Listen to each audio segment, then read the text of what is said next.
जनपद मुजफ्फरनगर में इस वक्त पुलिस प्रशासन फुल अलर्ट पर दिखाई दे रहा है। मुजफ्फरनगर के एसएसपी अभिषेक सिंह ने सिटी के हर चौक चौराहों पर किया पुलिस फोर्स बल तैनात। SP city Satyanarayan Prajapati SSC Abhishek Singh खुद कमान संभाले हुए हैं।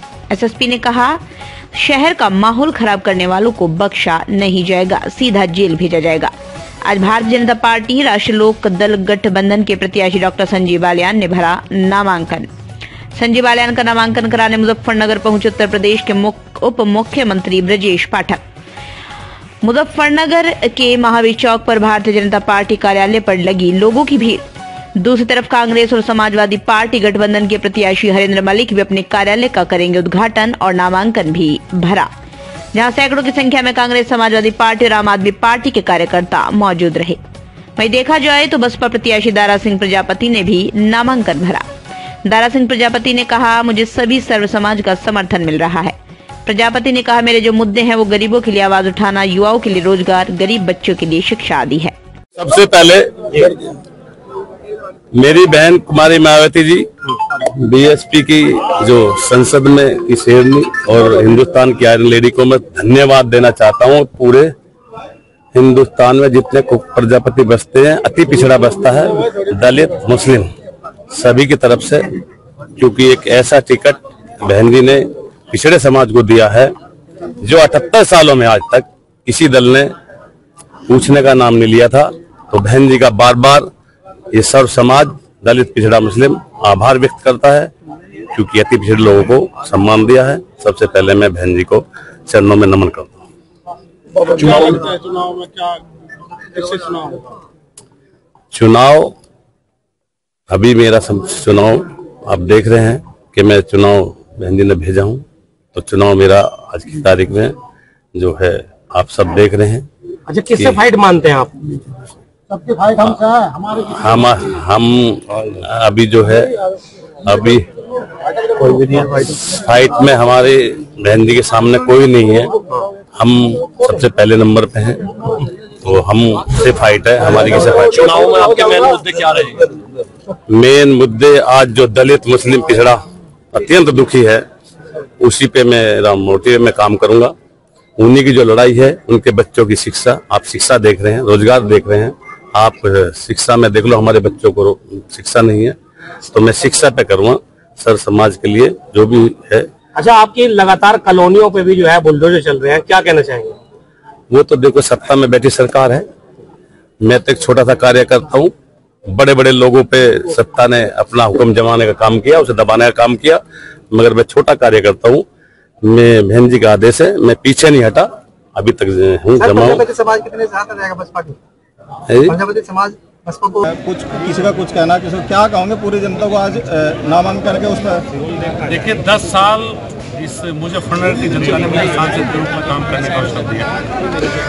10 साल में जो काम हुए, नीचे जो मूलभूत आवश्यकताएं, बिजली, सड़क, पानी, जनपद की कानून व्यवस्था, देश में नरेंद्र मोदी के नेतृत्व में सरकार के किए हुए काम, प्रदेश में योगी आदित्यनाथ जी के नेतृत्व में हुए काम, पूरे 5 साल का विजन। राष्ट्रीय लोकदल और भारतीय जनता पार्टी का गठबंधन है, बहुत मजबूत है। जमीन पर 2 ही पार्टी के कार्यकर्ता हैं, दोनों पार्टियां एकजुट हैं। राष्ट्र के निर्माण के लिए देश के प्रधानमंत्री को चुनने का वोट, एक तरफ नरेंद्र मोदी का चेहरा है और दूसरी तरफ अगर कोई उम्मीदवार आए वो नॉमिनेशन करने के लिए, तो उनसे पूछना कि आपके पास चेहरा कौन है, क्योंकि देश का नेतृत्व प्रधानमंत्री करता है। सांसद का चुनाव इसलिए होता है कि वो देश के प्रधानमंत्री को चुन सके, तो विपक्ष के पास कोई चेहरा नहीं है। तो जनता के बीच में अगले 5 साल का विजन लेकर हम जनता के बीच। अच्छा, जंग की बात थी, जुबानी जंग में और जमीनी जंग में, इसमें किस तरह से तुलना करेंगे आप जमीनी और जुबानी जंग को? देखिए, चुनाव में चुनाव तो ही और चुनाव लड़ेंगे, और जुबानी में तीसरा चुनाव में मैं हूँ। किसी चुनाव में मैं व्यक्तिगत टिप्पणी नहीं करता, किसी भी व्यक्ति के खिलाफ। मैं अपनी पार्टी के, अपने सरकार के किए काम और आगे आने वाले विजन पर बात करता हूँ। व्यक्तिगत टिप्पणी से मैं बचने का प्रयास करता हूँ, और मैं उम्मीद करता हूँ कि सब इससे बचने का प्रयास करना चाहिए। अच्छा, आपने बहुत सारे विकास कार्य भी कराए, लोगों के बीच में जाकर दुख सुख में उनके साथ रही है, क्या लगता है वो सब चीजें भुला गए या उन चीजों को याद करके आपको लोग वोट करें? बिल्कुल, मैं चाहता हूँ जो 10 साल में काम हुए, जो मैं उनके बीच में रहा हूँ, जो हमारे तो उसके बाद हमारा करीब लगभग 2-2.5 लाख और जो हमारा वोट बढ़ा है दूसरे प्रत्याशी का घटा होगा। और जिसको कोई दिक्कत हो समझने में वो फील्ड में जाकर के पता करिए। हर समाज किसान हो चुका, अब वो किसान जातियों में बटा नहीं रहा। उस किसान के सामने 750 किसानों की शहादत का सवाल। दूसरा जो व्यापारी है, छोटे व्यापारी को जितने नोटिस आ रहे हैं, जो इंस्पेक्टर राज चला है उसका सवाल। शहर के बासिंदों पर जो गांधीनगर द्वारकापुरी वहाँ शत्रु संपत्ति घोषित करके भूमाफियाओं की नजर उधर भी है, वो भी एक बड़ा प्रश्न है। दूसरा SD कॉलेज मार्केट का भी एक बड़ा प्रश्न है, जो जबरदस्ती दुकान लेने के लिए काम किए गए, वो प्रश्न है। आम आदमी का, आम व्यापारी का जो सम्मान गिरा है, जबरिया बुला करके किसी के कारोबार में हिस्सेदारी करनी, उसको भी खत्म करेंगे।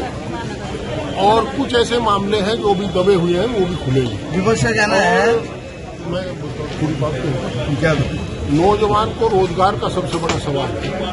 पढ़ाई इतनी महंगी होगी, गरीब का बेटा पढ़ नहीं सकता। उस पढ़ाई को भी सस्ती करेंगे ताकि सुलभ हो।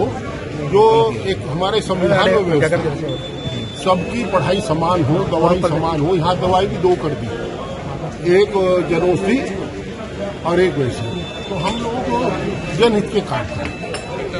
जुबानी जंग अब शुरू हो गई है। संजीव बालियान नहीं, जुबानी जंग नहीं, अब जुबानी जंग मुंगेरी लाल के सपने देखने छोड़ दीजिए।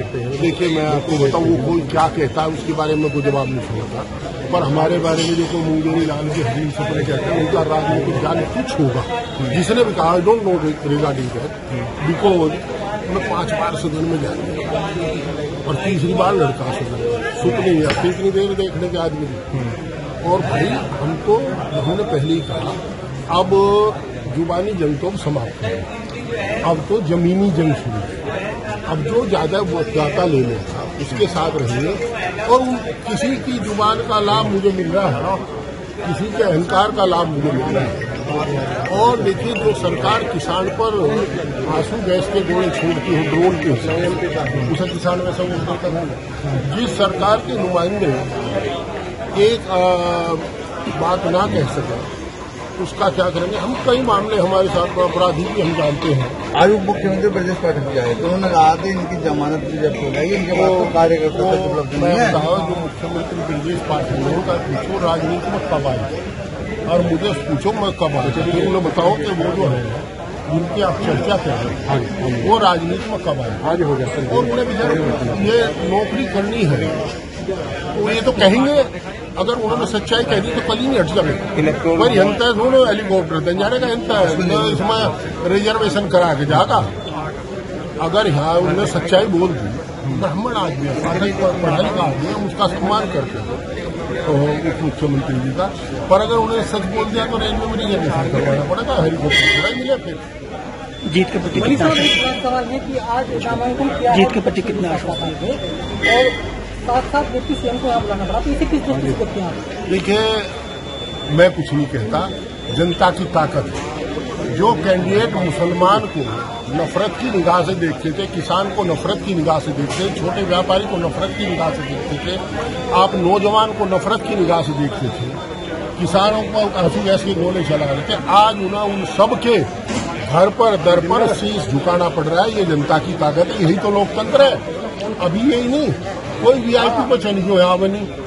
और भाई हम तो अपने मुजफ्फरनगर के हमारे साथी, समाजवादी पार्टी एकजुट है, कांग्रेस एकजुट है, आम आदमी पार्टी हमारे साथ है, और जो इनके द्वारा पीड़ित वर्ग है वो अब सब हमारे साथ है।